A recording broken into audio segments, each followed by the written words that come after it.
Assalamualaikum warahmatullahi wabarakatuh. Perkenalkan, saya perwakilan dari kelompok 6 akan mempresentasikan tentang keseimbangan pasar barang dan pasar uang. Namun sebelum memasuki sesi presentasi, saya akan memperkenalkan anggota kelompok kami. Yang pertama ada Surya Eka Rohman, selanjutnya ada Salwa Nadifa R, Revi Trianabila, Afri Izatul Aska, Goin Asyar Sakara, Florentina Yolanda F, Aji Wahyu Nugroho. Yang selanjutnya adalah sesi presentasi. Saya harap teman-teman menyimak dengan baik hingga video selesai. Selamat menyaksikan.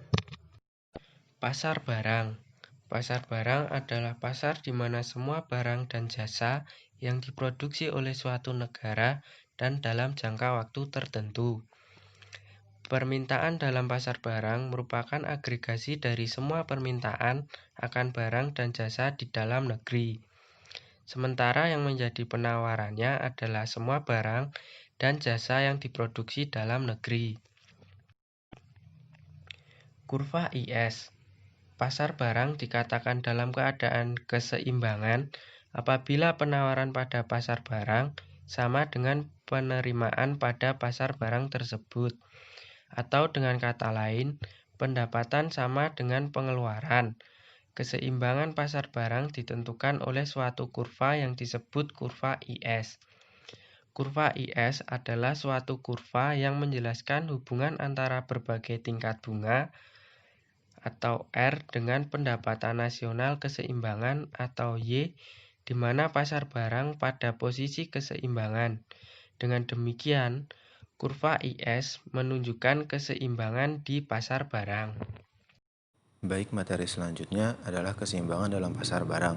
Keseimbangan dalam pasar barang tercapai bila penawaran barang dan jasa telah sama dengan permintaannya. Pada kondisi ini dikatakan juga adalah pendapatan sama dengan konsumsi ditambah investasi, atau dengan rumus Y sama dengan C tambah I, atau investasi sama dengan tabungan, S sama dengan I. Kurva IS didefinisikan sebagai kurva yang menunjukkan hubungan antara berbagai tingkat bunga dengan pendapatan nasional yang menjamin atau memungkinkan pasar barang dalam keadaan seimbang. Contoh soal keseimbangan pasar barang. Jika perekonomian suatu masyarakat memiliki fungsi konsumsi C sama dengan 400 ditambah 0,5 Y dan fungsi investasi adalah I sama dengan 150 dikurang 1000 R, maka tentukanlah keseimbangan di pasar barang perekonomian tersebut. Kita menggunakan rumus Y sama dengan C tambah I. Dengan keterangan C sama dengan 400 ditambah 0,5 Y dan I sama dengan 150 dikurang 1000 R. Selanjutnya kita substitusikan. Maka kita mendapatkan hasil akhir adalah Y sama dengan 1100 dikurang 2000 R. Selanjutnya terdapat sebuah kurva. Dari kurva tersebut dapat diketahui bahwa kenaikan tingkat bunga akan menyebabkan turunnya pendapatan nasional, dan pendapatan nasional akan naik jika tingkat suku bunga diturunkan. Kurva tersebut dapat digunakan menggunakan persamaan fungsi IS, yaitu Y sama dengan 1100 dikurang 2000 R. Pada tingkat suku bunga 5%, pendapatan nasional adalah 1000 triliun. Atau jika kita hitung menggunakan persamaan adalah Y sama dengan 1100 dikurang 2000 dikali 0,05 yang menghasilkan 1000. Ketika pada bunga 15% menjadi 500 triliun. Y sama dengan 1100 dikurang 2000 dikali 0,15 sama dengan 800. Jadi, ketika suku bunga dinaikkan dari 5% ke 15%, maka pendapatan nasional turun dari 1000 menjadi 800 triliun rupiah. Materi selanjutnya, pergeseran kurva IS. Pergeseran kurva IS menunjukkan terjadinya perubahan tingkat autonomus. Jika investasi autonomus meningkat, kurva investasi akan bergeser ke kanan yang menyebabkan kurva IS bergeser ke kanan dari IS 0 ke IS 1. Begitupun sebaliknya dengan investasi autonomus yang menurun. Pasar uang dan kurva LM. Pasar uang adalah keseluruhan permintaan dan penawaran dana-dana atau surat-surat berharga yang mempunyai jangka waktu 1 tahun atau kurang dari 1 tahun dan dapat disalurkan melalui lembaga-lembaga perbankan. Pasar uang sering juga disebut pasar kredit jangka pendek. Kurva LM menyatakan hubungan antara tingkat bunga dengan pendapatan nasional yang terjadi di pasar uang. Teori yang mendasari pembentukan kurva LM adalah teori preferensi likuiditas, di mana teori ini menyatakan tingkat bunga adalah faktor yang sangat menentukan keinginan seseorang untuk memegang uang. A. Permintaan terhadap uang. Permintaan uang merupakan permintaan atas saldo real karena masyarakat memegang uang tersebut untuk transaksi. Permintaan uang untuk saldo real naik seiring dengan tingginya pendapatan dan dengan turunnya suku bunga. Hal tersebut dapat ditunjukkan dengan persamaan sebagai berikut, yaitu L sama dengan KY dikurangi HI. B. Jumlah uang beredar, ekuilibrium pasar uang dan kurva LM. Gambar 2.9 memperlihatkan tingkat pendapatan, suku bunga, dan kurva LM. Kombinasi suku bunga dan tingkat pendapatan di mana permintaan uang atas saldo real sama dengan penawaran. Pada tingkat pendapatan Y1, kurva permintaan saldo real adalah L1. Dalam gambar B, penawaran saldo real M atau P ditunjukkan oleh garis vertikal, karena jumlah penawaran uang eksogen ditentukan oleh bank sentral, bukan oleh tingkat bunga. Suku bunga I1 bersifat menyeimbangkan pasar uang. Titik E dalam gambar A menunjukkan keseimbangan pasar uang. Selanjutnya, ketika pendapatan meningkat menjadi Y2, permintaan saldo real akan meningkat pada setiap suku bunga, dan kurva permintaan atas saldo real bergeser ke atas dan ke sebelah kanan atau L2. Dan keseimbangan terjadi pada suku bunga I2 dan titik ekuilibrium baru pada titik E2. C. Kedudukan kurva LM. Kedudukan kurva LM ditentukan oleh kenaikan penawaran uang. Kenaikan penawaran uang dari M atau P ke M titik atas atau P akan bergeser kurva LM ke kanan. Hal ini terjadi karena ketika penawaran uang naik sementara permintaan uang tetap, maka suku bunga akan turun.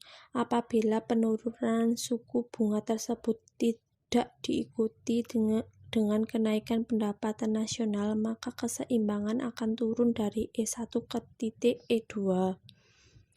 Keseimbangan permintaan dan penawaran uang yang baru akan tercipta pada titik E2.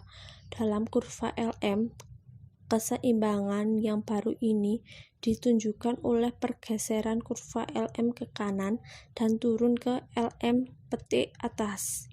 Kedudukan kurva LM dapat dilihat pada gambar 2.10 di bawah ini. Keseimbangan dalam pasar uang.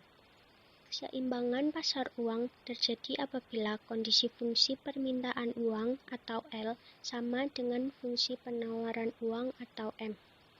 Jadi, L sama dengan M. Keseimbangan pasar uang ditunjukkan oleh suatu kurva yang disebut kurva LM. Kurva LM menunjukkan kombinasi tingkat bunga dan tingkat pendapatan yang konsisten dengan keseimbangan dalam pasar untuk keseimbangan uang real. Kurva LM menggambarkan hubungan di antara tingkat pendapatan dan tingkat bunga. Semakin tinggi tingkat pendapatan, maka semakin tinggi permintaan terhadap keseimbangan uang real, dan semakin tinggi pula tingkat bunga keseimbangan. Materi selanjutnya, pergeseran kurva LM. Kurva LM akan bergeser bila permintaan dan atau penawaran uang berubah. Jika ada penambahan jumlah uang beredar, dan permintaan uang bertambah, maka kurva LM akan bergeser ke kanan dari LM0 ke LM1. Begitu pula sebaliknya, jika jumlah uang beredar dan permintaan uang berkurang, maka kurva LM akan bergeser ke kiri. Dampak kebijakan fiskal terhadap keseimbangan pasar barang. Kebijakan fiskal dapat dibagi menjadi dua, yaitu dampak terhadap sisi permintaan atau demand side effect dan dampak terhadap sisi penawaran atau supply side effect. Nah, dampak pengeluaran pemerintah yang ekspansif atau fiskal ekspansif menyebabkan kurva IS bergeser ke kanan. Nah, pada contoh ini tingkat bunga yang sama, biasa ditulisnya R1, pergeseran kurva tersebut menyebabkan output keseimbangan bergeser dari Y0 ke Y1. Sebaliknya, dampak angka defisit atau fiskal kontraktif menyebabkan kurva bergeser ke kiri. Jadi dari Y0 nanti bisa jadi ke Y2. Nah, tujuan dari kebijakan fiskal ini itu adalah mengurangi pengangguran dan meningkatkan kesempatan kerja. Untuk memperluas kesempatan kerja, kebijakan fiskal ekspansif secara tidak langsung akan mengurangi tingkat pengangguran. Hal ini disebabkan karena pengeluaran pemerintah akan diusahakan untuk membangun infrastruktur dan proyek-proyek padat karya yang menyerap banyak tenaga kerja. Ya, yang terakhir yaitu dampak kebijakan moneter terhadap keseimbangan pasar uang. Kontraksi moneter atau pengetatan moneter berhubungan dengan penurunan penawaran uang. Ketika terjadi peningkatan penawaran uang tersebut, disebut juga sebagai ekspansi moneter. Kebijakan moneter tidak mempengaruhi kurva IS, tetapi hanya mempengaruhi kurva LM. Misalnya, ketika terjadi peningkatan penawaran uang, maka kurva LM akan bergeser ke bawah. Itu tadi pemaparan materi yang dapat kami sampaikan. Kami ucapkan terima kasih kepada teman-teman yang telah menyimak video ini hingga akhir. Jika teman-teman ada pertanyaan, bisa diajukan pada sesi tanya jawab ya. Terima kasih. Saya kembalikan kepada moderator.